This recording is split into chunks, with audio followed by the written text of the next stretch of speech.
నమస్కారం. సాక్ష్యం న్యూస్ కి స్వాగతం. నేను లక్ష్మి. ముందుగా హెడ్లైన్స్. శ్రీకాళహస్తీశ్వరుని దర్శించుకున్న నటి నమిత, రాహుకేతు సర్పదోష నివారణ పూజలు. తెలంగాణ వరద బాధితుల కోసం నటుడు మహేష్ 50 లక్షల విరాళం. ముఖ్యమంత్రి రేవంత్ రెడ్డికి చెక్ అందజేసిన మహేష్ దంపతులు. చంద్రబాబుపై నమ్మకం లేదు, కేంద్రమే విచారణ జరపాలి. కల్తీని ఈ అంశంపై మాజీ మంత్రి కాకాని. శ్రీకాళహస్తీశ్వరాలయాన్ని ప్రముఖ నటి నమిత దర్శించుకున్నారు. కుటుంబ సమేతంగా విచ్చేసిన ఆమె ముక్కంటి ఆలయాన్ని దర్శించుకున్నారు. ఆలయంలో సహస్రలింగం వద్ద ఆమె రాహుకేతు సర్పదోష నివారణ పూజలను ఘనంగా చేశారు. అనంతరం స్వామి అమ్మవార్లను దర్శించుకున్నారు. దర్శనానంతరం గురు దక్షిణామూర్తి సన్నిధిలో వేద పండితులు వేద ఆశీర్వచనం అందించి తీర్థప్రసాదాలు అందజేశారు.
వరద బాధితుల సహాయార్థం పలువురు ప్రముఖులు తెలంగాణ ముఖ్యమంత్రి సహాయ నిధికి విరాళాలు భారీగా పంపిస్తున్నారు. ఇప్పటికే చిరంజీవి, బాలకృష్ణ, విశ్వక్ సేన్, సాయిధరం తేజ్ సహా పలువురు నటులు సీఎం సహాయ నిధికి తమ వంతు సాయం అందించిన విషయం తెలిసిందే. నేడు ముఖ్యమంత్రి సహాయ నిధికి 50 లక్షల రూపాయలు విరాళం అందజేశారు సినీ హీరో మహేష్ బాబు. జూబ్లీహిల్స్ నివాసంలో ముఖ్యమంత్రి రేవంత్ రెడ్డిని కలిసి చెక్ అందజేశారు మహేష్ బాబు. మహేష్ బాబు వెంట అతని భార్య నమ్రత కూడా ఉన్నారు. అలాగే తన ఏఎంబీ తరపున మరొక 10 లక్షల రూపాయల విరాళం అందజేశారు మహేష్ బాబు. ముంబై నటి జత్వానీని శారీరకంగా, మానసికంగా హింసించి తన పలుకుబడితో ఆమెను నానా ఇబ్బందులకు గురి చేసిన కుక్కల విద్యాసాగర్ను పోలీసులు ఎట్టకేలకు అదుపులోకి తీసుకున్నారు. డెహ్రాడూన్ నుంచి రైల్లో అర్ధరాత్రి విజయవాడలోని ఇబ్రహీంపట్నం పిఎస్కు తరలించారు. అనంతరం విజయవాడ ప్రభుత్వ హాస్పిటల్లో విద్యాసాగర్కు వైద్య పరీక్షలు నిర్వహించారు.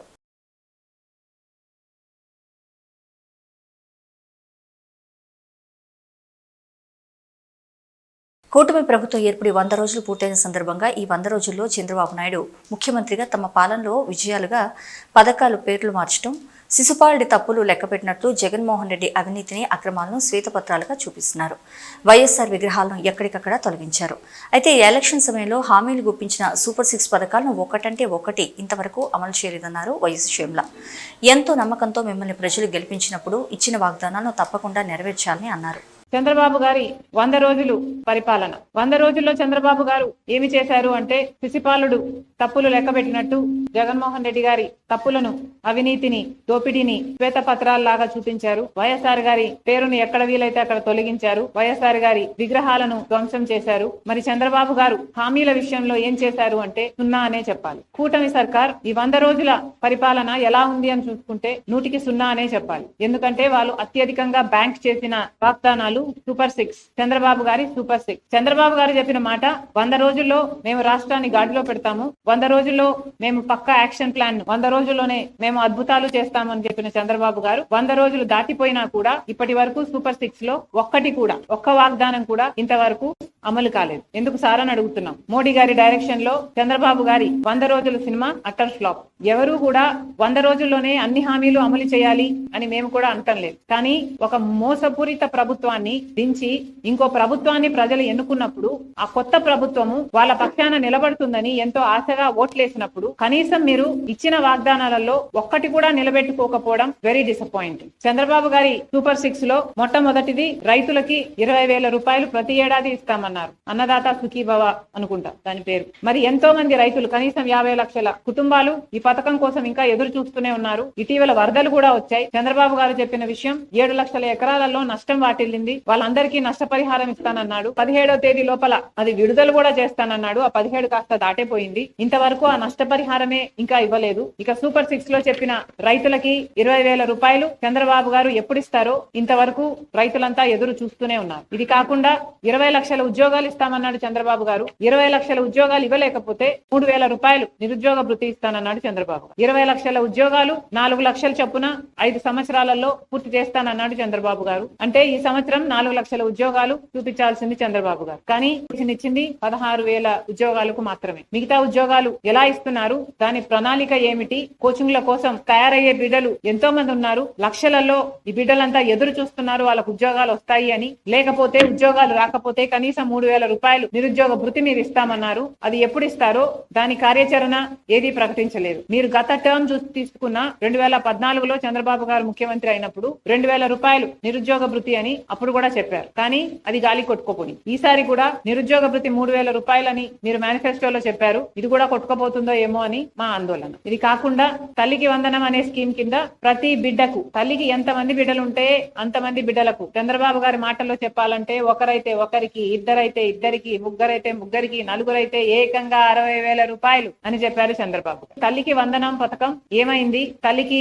బిడ్డలకి పంగనామాలు పెట్టే కార్యక్రమం ఏమైనా చేస్తున్నారా? స్కూల్ ఫీజులు కట్టుకునే సమయం అయిపోయింది. మరి ఎప్పుడు చంద్రబాబు గారు దీన్ని అమలు చేస్తారో కళ్ళలో ఒత్తులేసుకుని బిడ్డలు తల్లులు ఎదురు చూస్తున్నారు. ఈ పథకం కూడా అమలు కాలేదు. ఇక ప్రతి మహిళకు 18 సంవత్సరాల నుంచి ఇంకొక పథకం, ఇది 4th మహాశక్తి పథకం కింద చంద్రబాబు గారు ప్రతి మహిళకు ప్రతి నెల, ప్రతి మహిళకు అంటే 18 సంవత్సరాల నుంచి 59 సంవత్సరాల వరకు ఈ ఏజ్ గ్రూప్లలో ఉన్న వాళ్ళకి 1,500 రూపాయలు ప్రతి నెల ఇస్తానన్నాడు చంద్రబాబు గారు. ఇది చాలా హెవీ బడ్జెట్ స్కీమ్. ఇంత 1000 కోట్లు 1,500 కోట్లు ప్రతి నెల ఖర్చు అయ్యే స్కీమ్. ఇంత పెద్ద వాగ్దానం చంద్రబాబు గారు చాలా సులువుగా ఇచ్చారు. మరి ఇది అమలు చేసే చిత్తశుద్ధి చంద్రబాబు గారికి ఉందా లేదా, ఆ ఉద్దేశమైనా ఉందా, చంద్రబాబు గారు స్పష్టం చేయాలి. ప్రతి మహిళని నేను ఒక శక్తిగా చేస్తాను అని పెద్ద పెద్ద మాటలు చెప్పారు చంద్రబాబు గారు. ప్రతి మహిళకి ఈ 1,500 ఇస్తే ఆ మహిళకి భరోసా ఉంటుంది అని చెప్పిన వారు చంద్రబాబు గారు. మరి ఆ మహిళల గురించి ఆలోచన చేయాలని కాంగ్రెస్ పార్టీ డిమాండ్. ఇంకొకటి, సంవత్సరానికి 3 సిలిండర్లు ఉచితం అన్నారు. ఇప్పుడేమో దీపావళి అంటున్నారు. మొన్న కూడా ఇలాగే ఇంకొక పథకం, బస్సు ఉచితం అన్న పథకం ఇండిపెండెన్స్ డే కన్నారు. ఇండిపెండెన్స్ డే దాటిపోయింది. పక్క రాష్ట్రం తెలంగాణలో, కర్ణాటకలో వాగ్దానం చేసింది కాంగ్రెస్ పార్టీ. ఉచిత బస్సు వాగ్దానం నిలబెట్టుకుంది. మరి అక్కడ రోజుల్లోనే, వారం గడవక ముందే పక్క రాష్ట్రంలో అమలు చేయగలిగినప్పుడు మరి చంద్రబాబు గారికి ఇక్కడ ఇంత చిన్న స్కీము, ఒక 250 కోట్లు చేస్తుందేమో ఇది, ఇంత చిన్న స్కీము అమలు చేయడానికి కూడా 100 రోజులు సరిపోలేదు చంద్రబాబు గారు. ఒక మహిళ బస్సు ఎక్కితే ఆ బస్సు ఎక్కిన మహిళకు ఉచితం ఇవ్వడానికి ఇబ్బంది ఏమిటో, దీనికి ప్రణాళిక ఏమిటో మాకైతే అర్థం కావటం లేదు. కొత్త బస్సులు వేస్తారు అంటే మహిళా బస్సు అని సపరేట్ గా పెడతారా? ఏమిటి మీ ఉద్దేశం? ఎక్కిన వాళ్ళకు ఉచితం ఇస్తామన్నారు, ఉచితం ఇయ్యొచ్చు కదా. ఎందుకంటే ఇది మహిళల భద్రతకు సంబంధించిన విషయం. పక్క రాష్ట్రంలో ఇంతకు ముందు 35 లక్షల మంది మహిళలు బస్సు ఎక్కుతుంటే ఈ పథకం వచ్చిన తర్వాత 50 లక్షల మందికి అది పెరిగింది. అంటే ఎంత మహిళలు వాళ్ళ భద్రత ఉంది కాబట్టే ఈ మార్గాన్ని ఎంచుకుంటున్నారు అంటే ప్రభుత్వం ఆలోచన చేయాలి. ఇది మంచి పథకం కాదు కాబట్టే మహిళల కోసం కాంగ్రెస్ పార్టీ డిమాండ్ చేస్తున్నాం. ఈ మధ్య చంద్రబాబు గారు చెప్తున్న విషయం, ఏ పథకం అమలు కాలేదు అని చెప్పినా కూడా చంద్రబాబు గారు డబ్బులు లేవు, రాష్ట్రం పరిస్థితి బాగోలేదు అని తరచూ వింటున్నాం. కానీ చంద్రబాబు గారు, మీకు తెలుసు రాష్ట్రం పరిస్థితి,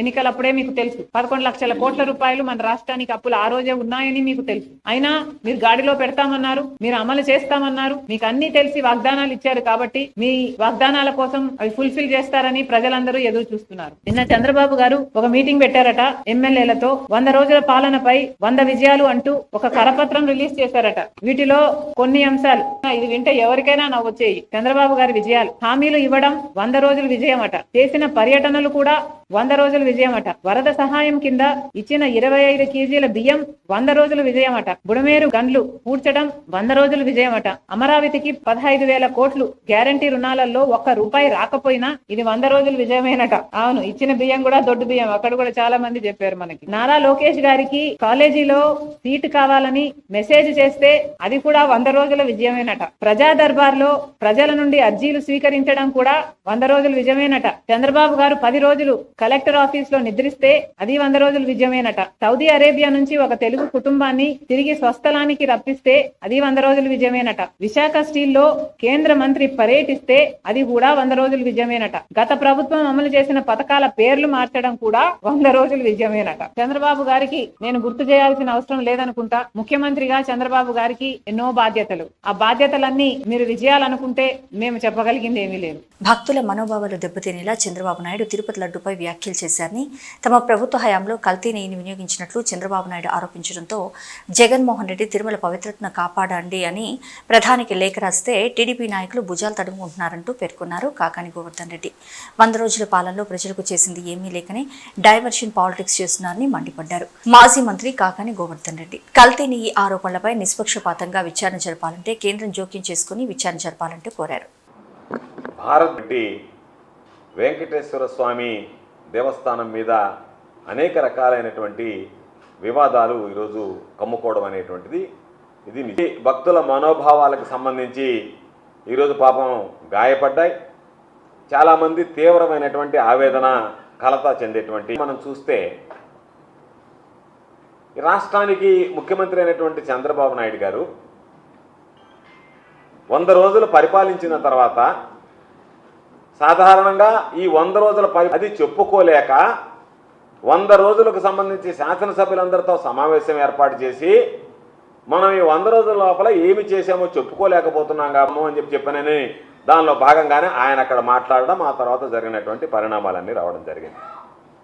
నిన్న జగన్మోహన్ రెడ్డి గారు హిందూ సమాజానికి సంబంధించి వెంకటేశ్వర భక్తులకు సంబంధించినటువంటి అతి ప్రధానమైనటువంటి సమస్య కాబట్టి దీనిలో వాస్తవాలు నిగ్గు తీర్చడానికి మీరు రంగంలోకి దిగి వాస్తవాలు ప్రజలకు తెలియజెప్పండి, ఎక్కడా దెబ్బతినకుండా వైభవాన్ని కొనసాగించండి అని చెప్పి ఒక లేఖ రాశాడు. చంద్రబాబు నాయుడు ప్రధానమంత్రికి జగన్మోహన్ రెడ్డి గారికి లేఖ రాస్తే కళ్ళు తాగినటువంటి 3 రోజులు గడిచిపోయేటప్పటికీ అతి సామాన్యుడు కూడా ఓహో ఇది జరగలేదు, ఇది వాస్తవం కాదు, చంద్రబాబు నాయుడు కేవలం రాజకీయ కుట్ర కోణంలో దీన్ని చూడడానికి బాబు నాయుడు తాను సృష్టించుకున్నటువంటి సుడిగుండంలో తానే ఇరుక్కున్నట్టుగా తానే విలవెల్లాడినట్టుగా పరిస్థితి ఏర్పడింది. కాబట్టి ఈరోజు చంద్రబాబు నాయుడు దానిలో నుంచి బయటకు రావడానికి రకరకాలైనటువంటి ప్రయత్నాలు ఆ ఫ్రస్ట్రేషన్లో మాట్లాడేటువంటి పరిస్థితి ఏర్పడింది. ఈరోజు దేవుడికి సంబంధించినటువంటి దాంట్లో ఏది చేయించాలన్నా ఒక భక్తుడుగా నేను కూడా వాటిని ఏమి తప్పు పట్టను, కానీ జరగరాంది ఏదో జరిగింది అనేటువంటి వాటి మీద విచారణ నిష్పక్షపాతంగా ఎప్పుడు జరుగుతుంది? ఎందుకు ఆ మాట చెప్తున్నావు? నీ నోటి గుండా చేశాడు అటువంటి మాటలు మాట్లాడేటువంటి నువ్వు ఇది నిష్పక్షపాతంగా విచారణ జరగాలి అంటే నీ ఆధ్వర్యంలో నీ ఆధీనంలో జరగడం శ్రేయస్కరం. పక్షపాతంగా దీని మీద దర్యాప్తు జరగాలి అంటే ఏదైనా కేంద్ర ప్రభుత్వ ఆధీనంలో ఉండేటువంటి స్వయం ప్రతిపత్తి కలిగినటువంటి సంస్థ ద్వారా సిబిఐ లాంటిదో అలాంటి దాని ద్వారా లేదా అనేటువంటి వాస్తవాలు వెలుగులోకి చూస్తాయి.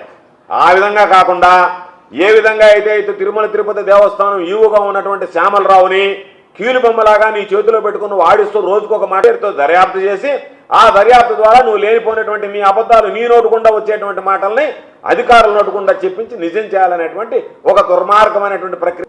ఒక మాట మాట్లాడావు, అనిమల్ ఫ్యాట్ ఉందని చెప్పి మాట్లాడావు. ఈవో గారు ఏం చెప్పాడు? దాంట్లో వెజిటబుల్ ఫ్యాట్ ఉన్నట్టుగా కనుక్కున్నాం, డాల్డా వనస్పతిలో ఉండేటువంటి విధంగా ఉన్నాయి అని చెప్పి లేనటువంటి అబద్ధాన్ని నిజం చేసేటువంటి ప్రయత్నం చేస్తే మరలా నువ్వు బలవంతం చేస్తే ఏ నోటుకుండా అయితే ఈవో అనేటువంటి వ్యక్తి ఈరోజు ఇదంతా వెజిటబుల్ ఫ్యాట్ అన్నటువంటి మాట్లాడినటువంటి ఆ వ్యక్తి చేత మరలా ఎనిమిది ఫ్యాట్ అని చెప్పి మాట్లాడించి ఈరోజు మా దగ్గర ఆధారాలు అన్నీ ఉన్నాయి. ఎవరు ఇస్తాం? 2014 నుంచి 19 మధ్య ఏం జరిగింది, 2019, 24 తర్వాత ఏం జరిగింది, మరలా నువ్వు ముఖ్యమంత్రి అయిన తర్వాత ఎవరెవరు ఎంతెంత నెయ్యి ఏ స్థాయిలో తిరుమల తిరుపతి దేవస్థానానికి పంపించారో చంద్రబాబు నాయుడు మర్చిపోయినాడేమో అల్జీమర్స్ తో. చంద్రబాబు నాయుడు కూడా ఒక కాపీ కావాలంటే పంపిస్తాం. ఎందుకంటే చంద్రబాబు నాయుడికి ఇతర ప్రభుత్వాల మీద ఆరోపణలు తప్ప తన ప్రభుత్వం చేసినటువంటి దోషాలు ఎప్పుడూ కనిపించేటువంటి పరిస్థితి ఉండదు. కాబట్టి జూన్ మొదటి వారంలో వాళ్ళకి సంబంధించినటువంటి దాంట్లో మొదలు పెట్టిందని మేము చెప్పడం కాదు, సాక్షాత్తు చంద్రబాబు నోటుకుండా చంద్రబాబు నాయుడే చెప్పాడు. జూన్ మొదటి వారంలో అని చెప్తే ఈ వ్యవహారం అంతా జూలైలో కనిపెట్టారు. ఈరోజు తిరుమలకి సంబంధించి ఒక ల్యాబ్ ఉందా లేదా, ఆ ల్యాబ్లో టెస్టులు చేస్తామా లేదా, నెయ్యి మీద 2015 సంవత్సరంలో నెయ్యి గురించి ఆరోపణలు వచ్చాయి. బహుశా చాలామంది పత్రికల్లో కూడా వచ్చాయి, ప్రధానమైనటువంటి పత్రికలు కూడా రాశాయి. ఆ రోజు టీటీడీ ల్యాబ్లోనే మేము 3 టెస్టులు చేస్తాం. రోజు చేసిన తర్వాత దీంట్లో అడల్టరేషన్ ఉందా లేదా, కల్తీ జరిగిందా లేదా అనేటువంటిది నిర్ధారించుకున్న తర్వాతనే ఆ వాహనం పోర్టుకు వెళ్తుంది. తిరుపతిలో అసలు ల్యాబులే లేవన్నట్టుగా మాట్లాడుతున్నాం. ఆ రోజు నువ్వు అధికారం ఉన్నప్పుడు మీ అధికారులు చెప్పినటువంటి దానికి భిన్నంగా ఈరోజు నువ్వు మాట్లాడుతున్నావు అంటేనే నీకు దురుద్దేశం ఉంది అని చెప్పని స్పష్టంగా అర్థమైపోయింది. ప్రభుత్వ భూముల్లో నిర్మించిన అక్రమ కట్టడాలను కూల్చివేసిన హైడ్రా అధికారులు సంగారెడ్డి జిల్లా అమీన్పూర్ మున్సిపల్ పరిధిలోని కృష్ణారెడ్డిపేటలోని 12, 164, 208 సర్వే నంబర్లోని ప్రభుత్వ భూముల్లో నిర్మించిన అక్రమ నిర్మాణాలను కూల్చివేశారు. పటేల్గూడ గ్రామానికి చెందిన పట్టా నెంబర్ 6 పేరుతో కృష్ణారెడ్డి గ్రామం ప్రభుత్వ సర్వే నంబర్ 12లో నిర్మించిన అక్రమ నిర్మాణాలను కూల్చివేశారు హైడ్రా అధికారులు. అలాగే సర్వే నంబర్ 164లో ప్రభుత్వ భూమిలో నిర్మించిన 3 భారీ భవనాలు కూడా హైడ్రా అధికారులు కూల్చివేశారు.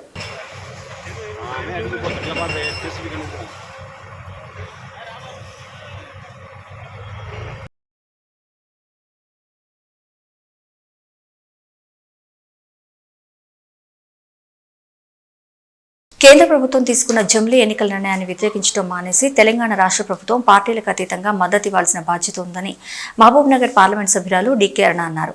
సికింద్రాబాద్లో అసెంబ్లీ ఇన్ఛార్జి సారంగపాణి ఆధ్వర్యంలో జరిగిన భాజపా సభ్యత్వ నమోదు కార్యక్రమానికి ఆమె హాజరై ఇంటింటా తిరుగుతూ సభ్యత్వ నమోదు జోరుగా చేయించారు. ఈ సందర్భంగా ఆమె మాట్లాడుతూ భాజపా పట్ల ప్రజల్లో ఉన్న ఆదరణ క్రమంగా పెరుగుతుందని, స్వచ్ఛందంగా సభ్యత్వ నమోదు చేయించుకునేందుకు ప్రజలు భారీగా ముందుకు తరలివస్తున్నట్లు తెలిపారు. జమిలీ ఎన్నికల విషయంలో కేంద్ర ప్రభుత్వం ముందడుగు వేయగా కాంగ్రెస్ వ్యతిరేకించడం సరైన చర్య కాదని అన్నారు. దేశవ్యాప్తంగా ఒకేసారి ఎన్నికలు జరగడం మూలంగా దేశం అభివృద్ధి పనుల్లో మరింత దూసుకెళ్తుందంటూ పేర్కొన్నారు. గతంలో కూడా తెలుగు రాష్ట్రాల్లో ఒకేసారి ఎన్నికలు జరగడం ఆనవాయితీగా ఉండేదంటూ గుర్తు చేశారు. కేంద్ర ప్రభుత్వం తీసుకున్న ఆమోదయోగ్యమైన నిర్ణయానికి రాష్ట్ర ప్రభుత్వం కూడా కట్టుబడి ఉండి మద్దతు ఇవ్వాలని కోరారు. గ్రామీణ స్థాయి నుండి దేశ స్థాయి వరకు ప్రతినిత్యం ఎన్నికలు జరుగుతుండడం దేశ అభివృద్ధికి ఆటంకంగా మారిందని, దీంతో కేంద్ర ప్రభుత్వం జమిలీ ఎన్నికల వైపు మొగ్గు చూపుతున్నట్లు తెలిపారు. చర్చ ఆల్రెడీ కొత్త ఏం కాదు కదా. 1 నేషన్ 1 ఎలక్షన్ అనేది గతంలో 1 ఎలక్షన్ పార్లమెంటు అసెంబ్లీ ఒకేసారి జరిగేవి కొంతకాలం. మనకు కూడా 2014 వరకు కూడా అసెంబ్లీ పార్లమెంట్ ఒకేసారి జరిగినాయి మన రాష్ట్రంలో కూడా. కొన్ని రాష్ట్రాల్లో వెనక ముందు జరిగిండొచ్చుగా, మన దగ్గర కూడా మొన్నటిదాకా జరిగినాయి. 2014 వరకు జరిగింది. కాబట్టి మన రాష్ట్రం నుంచి కూడా పూర్తిగా దీనికి మద్దతు ఇవ్వాలని నేను కోరుతున్నా. తెలంగాణ రాష్ట్రం నుంచి దీనికి మద్దతు పలకాలి.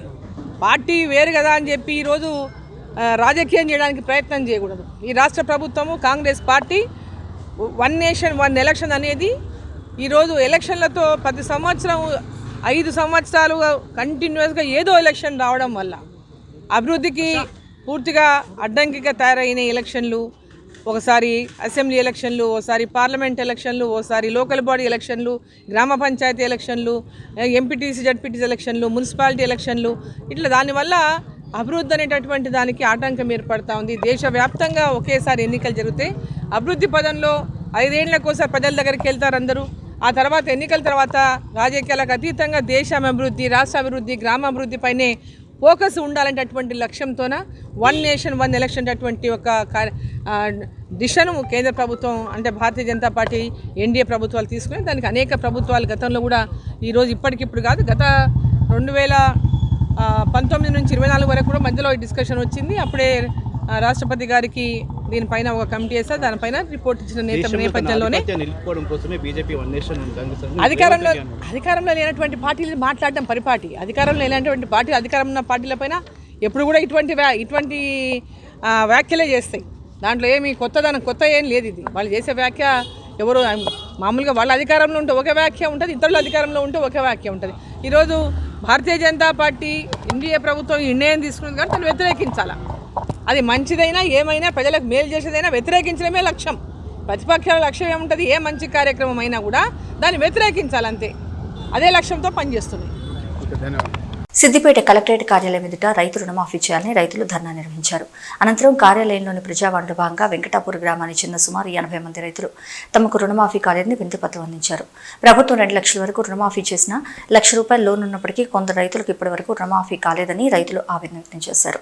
ప్రభుత్వం ఎలాంటి షరతులు లేకుండా రైతులందరికీ రుణమాఫీ చేయాలని రైతులు డిమాండ్ చేశారు.